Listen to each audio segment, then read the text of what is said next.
போகிறது மட்டன் பிரியாணி. அது எப்படி செய்யலாம் வாங்க வீடியோக்கு போகலாம். 1.5 உலக்கு பிரியாணி அரிசி எடுத்து 2 தடவை நல்லா வாஷ் பண்ணிட்டேன். 1/2 மணி நேரம் ஊற வச்சு வடை சட்டையில் 2 ஸ்பூன் நெய் ஊற்றி அரிசி லேசாக வறுத்து வச்சுக்கோங்க. இப்போ பிரியாணி எப்படி செய்யலாம்னு பார்க்கலாம் வாங்க. குக்கரில் 3 ஸ்பூன் எண்ணெய் ஊற்றிக்குங்க. நெய் 2 ஸ்பூன் ஊற்றிக்குங்க. பிரியாணி எல்லாம் 4, பட்டை 6, கிராம்பு 8, அன்னாச்சி பூ 4, ஏலக்காய் 6, மராட்டி மொக்கு 8, கடல் பாசி கொஞ்சம், புதினா தழை 2 கைப்பிடி, பூண்டு 3 ஸ்பூன் போட்டுங்க. பச்சை மிளகாய் 8 போட்டுக்கோங்க. 200 கிராம் சின்ன வெங்காயம் போட்டுங்க. அது நல்லா வணக்கட்டும். தக்காளி 3 அரிஞ்சு வச்சுருக்கேன், அதையும் போட்டுறேன். மீடியமான சைஸ் தான். தேவையான உப்பு போட்டுருங்க. மஞ்சள்தூள் 1/4 ஸ்பூன். அடுப்பை மீடியமாக வச்சுங்க. கலரி விட்டு நல்லா மூடி வச்சுருங்க. அப்பப்போ எடுத்து கலரி விடுங்க.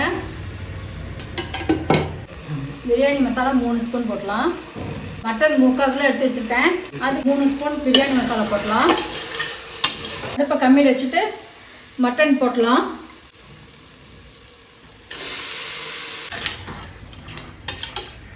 ரெண்டு நிமிஷம் நல்லா மூடி வச்சிடலாம். அப்பப்போ எடுத்து கலரி விடுங்க. இதுலேயும் தண்ணி இருக்குது. 2 டம்ளர் தண்ணி ஊற்றி வெயிட் போட்டு 3 விசில் வந்தப்பறம் கம்மியில் வச்சு 5 விசில் வந்தோன்னா ஆஃப் பண்ணிடலாம். 2 டம்ளர் தண்ணி ஊற்றிருக்கேன். கறி வெந்துருச்சு. இப்போ தேங்காய் பால் ஊற்றலாம். 2.5 டம்ளர் அரிசிக்கு 5 டம்ளர் தண்ணி. இதில் 1.5 இருக்கும். 5 டம்ளர் தண்ணி ஊற்றிருக்கேன். அதை எடுத்து உப்பு காரம் பார்த்துக்குங்க. கொதி வந்தப்பறம் அரிசி போடலாம். தண்ணி கொதிச்சிருச்சு. இப்போ அரிசி போடலாம். அரிசியில் கொஞ்சம் புதினா போட்டிருக்கோம். நல்லா கலரி இருக்குங்க. அரை எலிஞ்சுக்கணும். சாறு புழிஞ்சி ஊற்றுறேன் இதில். அது நல்லா கலரிடுங்க.